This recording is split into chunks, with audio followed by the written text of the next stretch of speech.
Over the last few months, I have worn this blue knit dress quite a lot, and I have to say it is one of my absolute favorite dresses. There's just a few problems with it. Firstly, it's a vintage piece, which means that it is in somewhat fragile condition. So the more that I wear it, and I want to wear it a lot, especially now that we're going into the fall and winter season, this is a wool dress, the more that I will destroy it and damage it over time. The other issue is that it is made with original vintage wool, which means that it's scratchy, it's itchy. Sometimes this dress makes my skin absolutely crawl. So in order to save this dress and make it a little bit more comfortable to wear, I have decided that today is the day that we are going to recreate this dress from scratch. One of you lovely people commented on my video previously where I mentioned it and gave me the exact pattern for this dress. How amazing is that? That's why I love this community. I'm still going to take off this dress and turn it inside out and compare it to the original pattern. So let me grab the pattern, let me take off this dress, and let's compare the two.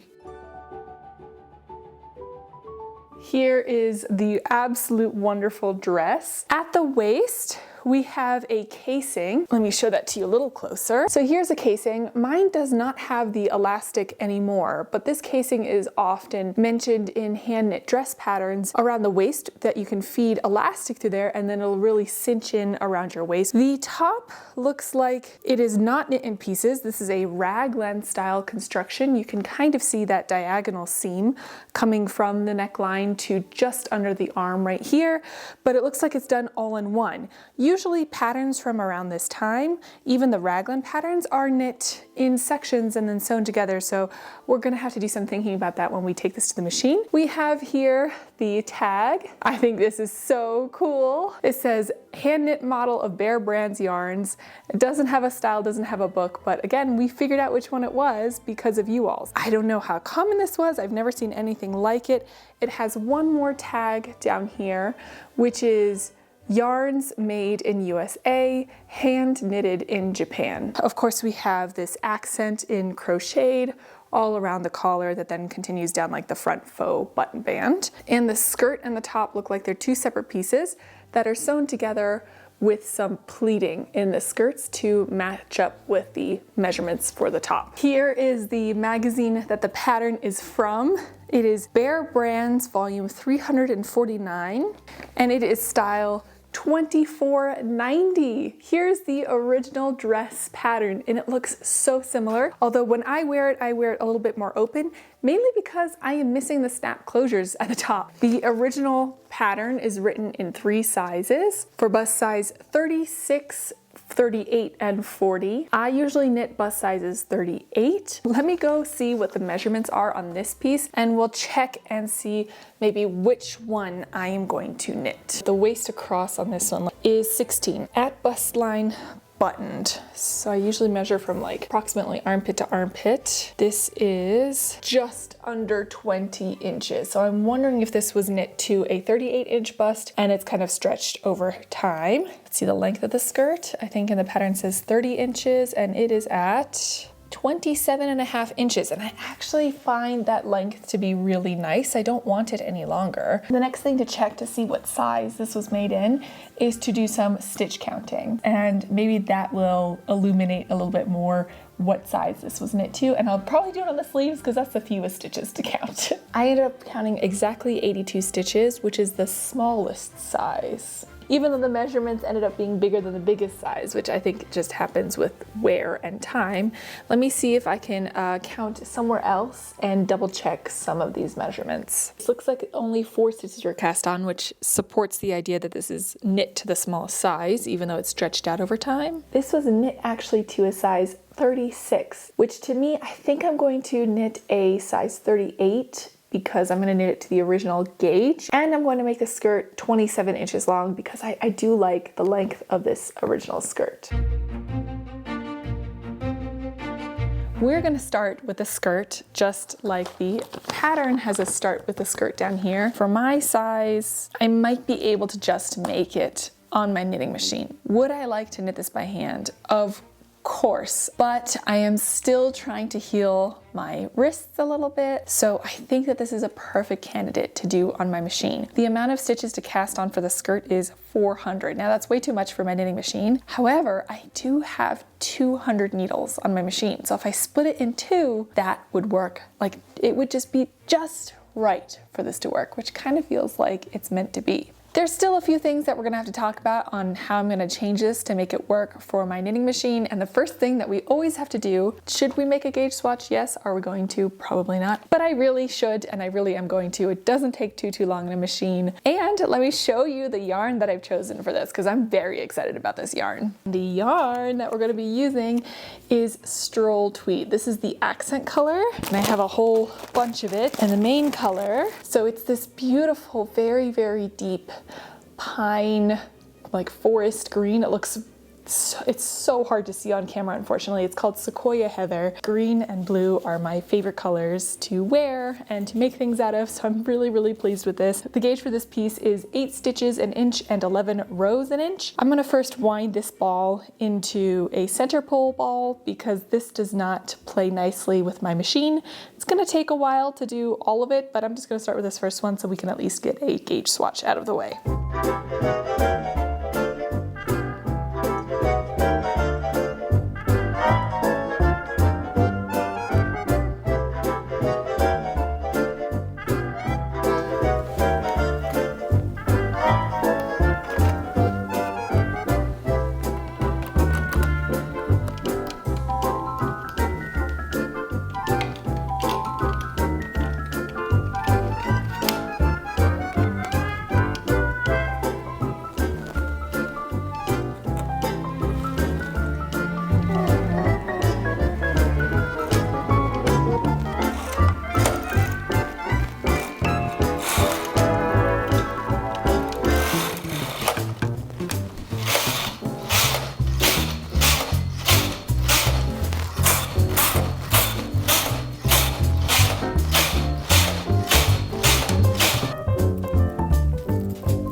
Usually I find gauge swatching on my machine to go pretty quickly. Today it took a little extra time, but we finally, I think, got there in the end. So I am using tension 4 on my machine for anyone who is curious. The next thing that we have to talk about is exactly how I'm going to construct this skirt on my machine. I have created one skirt before on a knitting machine, but I had quite some difficulty with that one and it took me quite a long time because I stuck with the original pattern that spread the decreases out across the width of the skirt. Now, decreases on a knitting machine are quite easy if they are at the ends of the machine. If I am decreasing a stitch in the center of my machine, I have to, so for example, I'm gonna have, let's say I'm decreasing right at the center, so I have 100 stitches to the right and 100 stitches to the left, and I have to move 100 stitches in. That is gonna be so much work. Learning from my past attempts at making the skirt, this time I'm going to move all of the decreases to the sides of the piece. Now, because I'm going to be knitting my skirt in 2 pieces, I'm going to have to decide where the seams are going to go. At first, my thought was that I would use this existing seam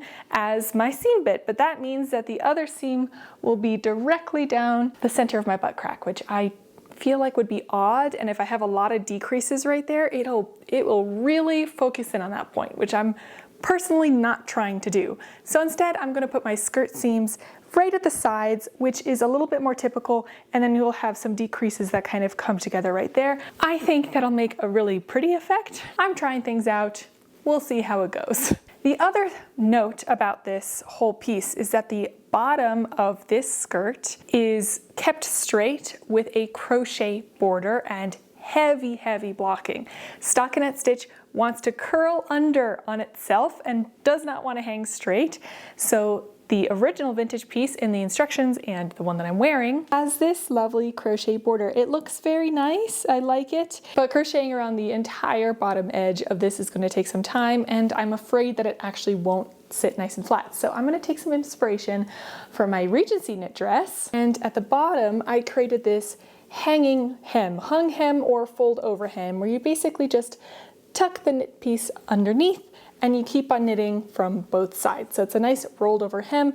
This one is quite deep. I think it's almost 2.5 inches deep. I think I'm just gonna make mine 1 inch deep to create that nice bottom edge. So step 1 is cast on 200 stitches, knit for 2 inches, aka 22 rows, and hang the hem. So let's go do that.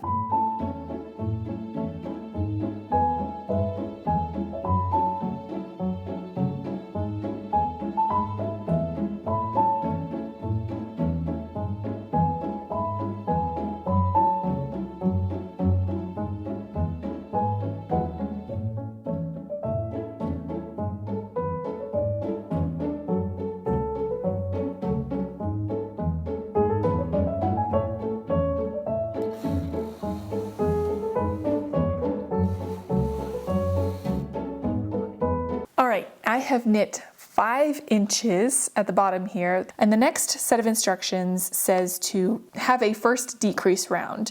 So I knit 13, then I knit 2 together, then I knit 22 and I knit 2 together, and I repeat 14 times until there are 384 stitches left, which means that I am decreasing 16 stitches across one row. So instead, I'm going to do the decreases at either end.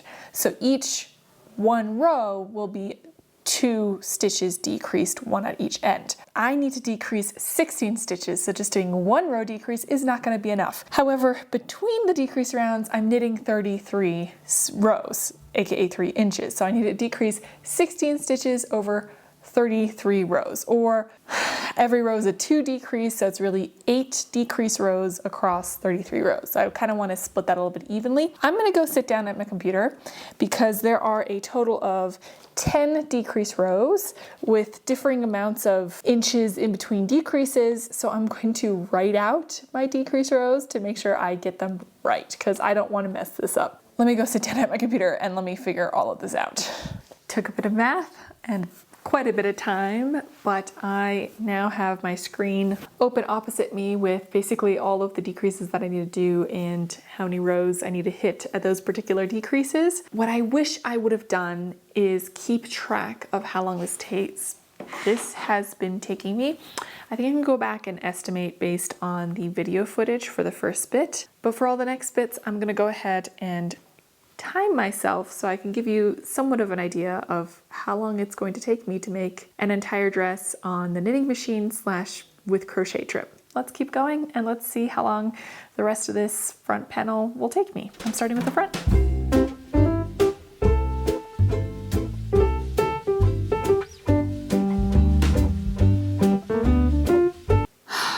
I had to switch yarn balls. And oh no, I didn't fully make sure that the new yarn was clamped into the feeding mechanism at the right spot, and all of this has just fallen off of the machine. Now, I could go back and hook everything back on, but to be honest, I don't think that I have the heart to do that. Like, there's just too much wrong with it, and the more that I try to stretch it out, the more will unravel in the middle. It'll just be a lot of work. Let me take all this off and redo it. This is kind of what I mean. In my last video, I said hand knitting, especially like a well-written pattern they understand, is like if this is neutral and this is restorative. Like it's very restorative to me, non-stressful, wonderful. Machine knitting is somewhere around here. When it's going well, we're right at neutral. When it's not going well, it's stressful. It's draining. We're draining my energy. Let's start over. Okay, we are at almost exactly 15 minutes now.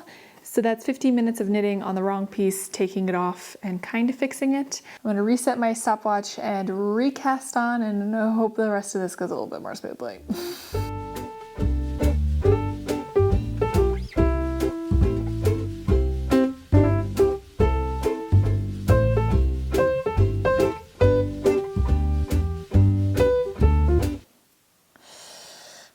I'm 154 rows in, so just over halfway, because I need 300 rows in total.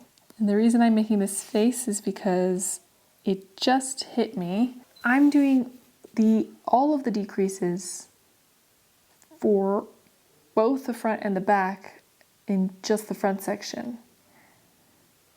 So I'm doing twice the amount of decreases that I should have been up to this point.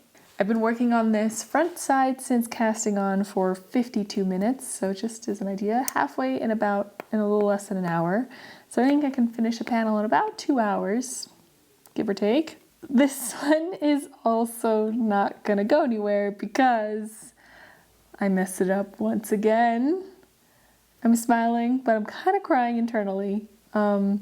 It's time for me to go to sleep, so what I'm probably gonna do is take this piece off the machine again, rewind the balls of yarn again, and then with a fresh and clear head, hopefully tomorrow morning, I'm going to redo my spreadsheet so that the decreases are halved.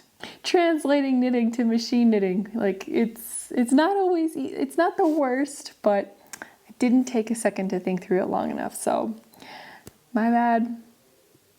We'll start over in the morning.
Okay, the first bit of my dress is off of my knitting machine. Let me go find my phone. 1 hour, 44 minutes, and 30 seconds. So nearly 2 hours. I did stop on the 300th row, so the last row of this piece. I think it was like 1:10. So it did take me a full 30 minutes to do the cast off at the top. Cast off do tend to take quite some time. I have a linking machine that could make it easier, but I don't have access to it right now. So hopefully that'll become easier in the future, but I'm so happy with this. On camera, I feel like the color just looks, I mean, this is a little bit better. Comes a little bit closer to the true color of this, which is like a very deep foresty green. So pleased with it. It's also so soft. I don't think I mentioned this before, but this yarn is 65% superwash merino wool, 25% nylon, and 10% Donegal tweed. You can still see, like, even though this is the bottom with a hung hem, we are still significantly curling. So I'm gonna go ahead and steam block it on my ironing board, and then I will see you again for the back bit. And the back bit should not be quite as wide because we have more decreases on the back than in the front. Okay, I'm so excited. I have blocked the front skirt piece and I've laid it down as a comparison against my existing dress. It's still curling under a little bit at the sides, and I think that's perfectly fine. That's going to be fixed once I stitch everything together. It's also just the tiniest bit shorter by like maybe 1 inch, which again, I also think is more than okay. I've put a little bit of those pleats in at the front side so you can see a little bit what that looks like. I think what you can definitely tell is that there's a lot more tweed flecks in the new yarn, and they're a lot bigger and more contrasting than in the original dress, but I still really am in love with how this looks. I'm gonna go ahead and sit down and do the back. I'm hoping that the back will also take me under 2 hours. That would be nice because we've got a lot to talk about with the top portion of it. So let's do the back skirt. I'll probably do it as a whole time lapse, and I'll tell you how much time it took me after I'm done, including casting on, hanging the hem, knitting the entire piece, and casting off. And I might try a slightly different cast off method this time. And then let's see how long all of that takes me.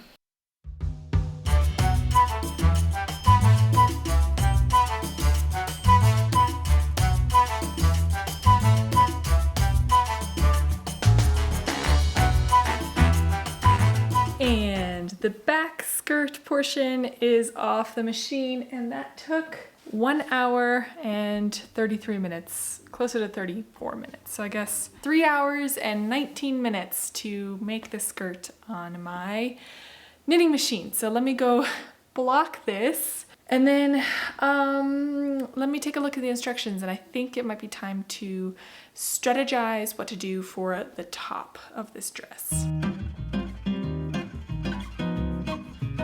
The whole skirt section is now blocked, and now it's time to get to the slightly more difficult part, which is this top part. And I wanted to break out this lovely sweater wheel, which is also from the 60s, that has instructions where based on your yarn gauge, the size you want to make, and the type of sweater you want to make, you kind of you literally dial it in here, and you can follow the instructions to make either a cardigan version, a square neck version, a v-neck version, whatever you want of a raglan top. But I am worried that I'm not going to end up with exactly the right size that I need to fit my skirt. So what I'm going to do instead is spend a lot more time with my spreadsheets, and I'm going to translate all of the instructions and separate them into the 5 separate pieces that I need to knit on my knitting machine. And before I sit down and knit on my knitting machine, I'm going to double check what I did, because I don't want to do the same thing as I did yesterday where I had to restart over and over again. That was a little frustrating. That'll be it for today. I just knit the skirt today. That's all I was able to accomplish on the dress. And then cross your fingers for me that tomorrow we can get the top done. And beyond that, we still need to do all the crocheting, which is probably gonna take me some time, not to mention sewing everything together. So we're not quite in the clear yet. Oh, and I just realized, I don't know that I have snaps for buttons for this dress. So I'm gonna have to find those and sew them on. So we're not even close to being done yet, but we've made good progress. So I will see you in the morning for some work on the top of this dress. It took me quite some time last night to figure out how to deconstruct the pattern for the top bit of this dress. Let's see, what do I have to knit? I have right front, right sleeve back, left sleeve, left front. So 5 pieces. I kind of always like to start with the hardest one first because then it makes everything else seem easier, but honestly, I don't know that any of these are much harder than the other. They all have their own unique challenges. So I might just start with the biggest piece first so that I feel like I get a lot done, and that would be the back. On the dress that I'm wearing is going to be between the two raglan increases on the back here to the underarms and then slightly decreasing towards the waist. So hopefully you'll see something similar manifesting, coming into fruition. I feel like none of those phrases really make sense, but you know what I mean. The piece is off the machine. It is 1 hour and 29 minutes. I'm just gonna call that 1.5 hours. This is what it looks like. We haven't blocked it at all, but you can kind of see the raglan decreases on either side. So the next thing I'm gonna do is go ahead and block this piece. And then I think I've decided that I want to do the fronts next because they're a little bit more complicated than the sleeves. And I have to keep in mind some shaping differences between the left and the right. Okay, so can you kind of see that? This is the back piece. And if I zoom in a little bit, you might be able to see here is the original raglan seam, and this is the one that I'm knitting. Now remember, based on the stitch counts, this is a size 36-inch bust, and I'm knitting a size 38-inch bust. So I guess technically mine should be bigger than this one, but I think this is just stretched out over so many years of being worn. It is a little baggy on me, this original one, so I don't mind that the 38-inch bust is turning out to be a little bit smaller. And so far the measurements are hitting correctly, so it should hopefully still fit me. I don't know, I'm a little worried, but overall it should be okay. So like I just said, I'm going to do the next most difficult pieces, I think, as I still have a little bit of like my processing ability. I don't know, I just struggled really hard with finding my words to talk about this. I'm not sure if that's right or not, but the front pieces I think are going to need a little bit extra concentration, so I'm going to do those next, and then the sleeves are going to be last because the sleeves are identical, so I hopefully won't be mixing up the left and the right too much when I'm trying that. So let's start with one of the fronts.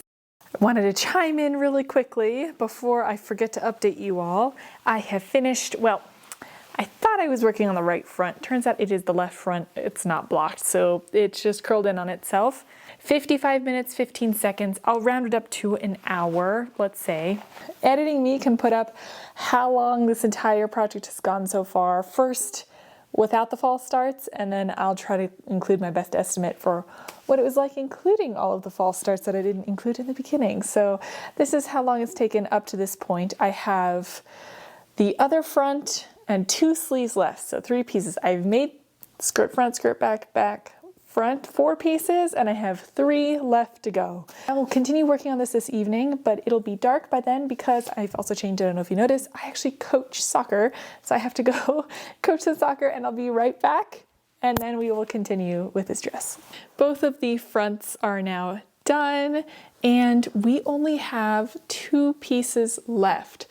So the other front took me just about 48 minutes. So far we've done the skirt back, the skirt front, the back of the top, the right front and the left front.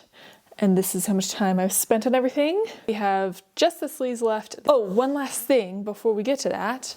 I've got 1 ball of yarn left. I have maybe half of this remaining in here and 1 unused ball left. So also cross your fingers for me that we'll have enough yarn to finish all of this, but we'll see how it all goes. Okay, so that 1 sleeve took me 1 hour and 32 minutes, which is quite long, but 30 minutes of that is doing about half the sleeve and then having it pop off the needles because I wasn't careful with how the yarn was feeding in. Here is the completed piece. It's upside down. This is the top of it, so this will be sitting against my neck. That'll be the sleeve all the way down. So I now have 1 last piece to make and then I'm done. I am a little concerned. This is all the yarn I have left, so less than a ball of yarn left. I think I might still have some scraps from another project that I was working on if I need it, because the thing is, even after I make this panel, the crocheting requires the main color, and crocheting eats yarn, so I don't know if we'll make it. But cross your fingers for me that we will. I think you can tell that it's getting quite late in the evening.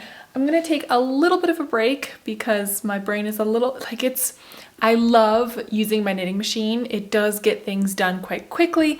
It allows my hands to rest, but my brain is really working when I use it. So it is quite mentally taxing for me.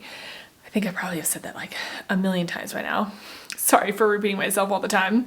And we are also done with the absolute last panel. Obviously I haven't blocked it yet. You can see a little bit what I mean with the rolling in of stockinette stitch. It just really wants to curl in and under on itself. It's hard to deal with until you block it. Timing wise, that took 46 minutes, we'll call it. So I will add up the totals right here. Is it much faster than it would have been by hand? Yeah, it's a ton faster, but I would also say it's not zero time. And in terms of a work day, if I did everything back to back to back to back, I could probably finish it in a day, day and a half of purely sitting at my machine. But I think the number of mistakes would skyrocket because my mental fatigue would be too high for me to do anything actually reasonably well after sitting at my machine for more than 2 hours at a time. I think like 1 to 2 hours at a time is my absolute max, and then I need to take a mental break. So now that we have all the pieces off the machine, here they all are, it's time to start sewing them together and adding trimmings. So I had some ideas of what the accent colors might be, and I'm going to take a look at what the flecks are. And why don't we look at some options before I make a final decision on what my crochet trim will be. Here's the base green. Again, it's so much darker on camera than it is in real life. It's so hard to get it right. And I was thinking this slightly more mossy green as a first contrasting color, but the trim has 2 contrasting colors. So for the second one, I was thinking of either picking up on this like lighter white. So this is kind of a cream. So that would be the trim. So it'd be contrasting with the dark green, light green, cream white. Or if I don't want to go quite that bright, there's also a slightly darker fleck in here, which would be this brown. So it'd be dark green, light green, brown. And then kind of some out of left field options. We could go like this pumpkin orange, which could be really fun. I'm really viewing this as kind of a fall color dress, and so that pumpkin orange would really fit in there. Or if we don't use that light green at all, and instead we'd go with this light beige, cream color, and brown as our accents. I honestly can't decide. You know what I might do? I might crochet up a little bit of the trim in each of the color combinations and hold it up against the dress to make a decision, because I can't see the vision right now. It's dark now, but I hope that you can still see this well enough. And while the colors don't, again, show very true on camera, I think it does show the contrast pretty well. So this right here is that light green against the main color, and then that cream. And I think the light green just blends in too much, or like the beige was too contrasted against it. So the next thing I tried was the orange with the light green, and I thought maybe putting the light green first would have a nice difference, but that was just, again, still looked basically like the same shade of green. And so my last test is this one, where I alternated the cream with the orange, and to me this looks like a pumpkin patch, which I absolutely love. You might have noticed that I did not try out this brown color, but I kind of realized that I didn't like the brown color very much once I had swatched the orange. I really wanted to use the orange because it reminds me so much of fall and of a pumpkin patch, and the light green was just not contrasting enough, and I kind of like it with this cream. So I think we're going to end up with this as our final color. It's unique, that's for sure. But let me go ahead and crochet the trim down the center of the skirt, and then we'll talk about sewing things up and trimming the rest of it.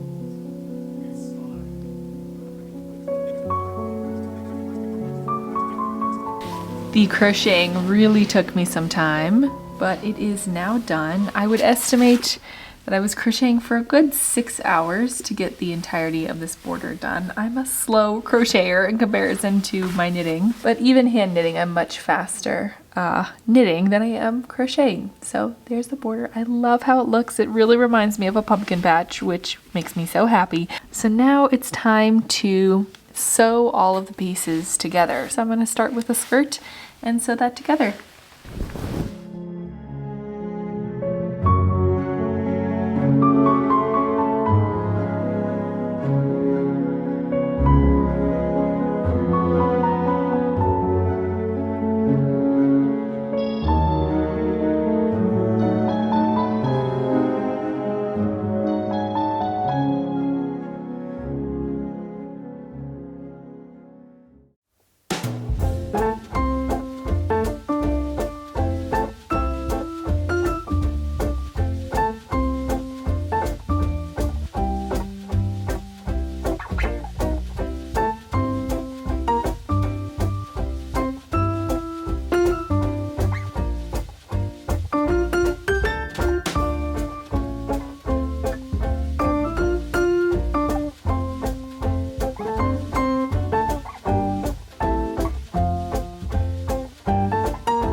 The dress is done, closures and all. The only thing I did not get to was the elastic casing, and I think that's more than okay because I have a trip that I'm leaving on tomorrow when I'm filming this, and I want to wear it for that. I am so happy. This is one of those projects where I had a picture in my mind, and usually my projects come somewhere between like 50 to 80% of the way to what I would hoped it would turn out to be. And this one I think is nearly exceeding it. It has been a long time since I've had such a successful project. I am overjoyed with it. My number one concern was that it wouldn't be so itchy anymore, and this yarn is just wonderful. Zero itchiness. Overall, I'm so pleased. I'm also really glad that I went with the orange and cream as the color accents. I really like how it all works together. Took me, I've been working on this nonstop for about a week. The finishing bits, so the crocheting, sewing things together, weaving in ends, took longer than the work on the machine, which is kind of crazy when you think about it, but well worth the time invested. The sun is setting, so I probably have to head home soon, but I feel like I fit perfectly in this scenery too. It's that deep, deep forest green with the brown, cream, and orange accents. It's just follows my favorite time of year. I love the cozy outfits. I feel so cozy yet put together. I'm going to put a link in the description down below for the yarn that I used, as well as the pattern. I don't think I'm going to scan it in, but I will leave you the information on where to find it for yourself if that's where you want to go looking for it too. I really enjoy this. If you do manage to knit it by hand, please let me know because I would be so impressed and I would love to see your takes on it too. I am now also really wanting to knit this in so many more colors. I want another blue one for sure.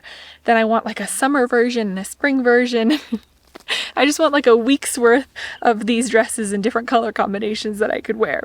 But I have too many other projects, I think, at the moment that I can't wait to share with you as well. So if you like videos like this, if you want to see more of these vintage historical knitting projects or any kind of crafting projects, I tend to do a whole bunch of different ones. Please feel free to subscribe. I really appreciate that you decided to spend this time with me. I hope that you enjoyed it as well. And thank you again to FlexiSpot for making today's video possible. Be sure to check them out in the description down below. And I will see you all again very, very soon. Bye!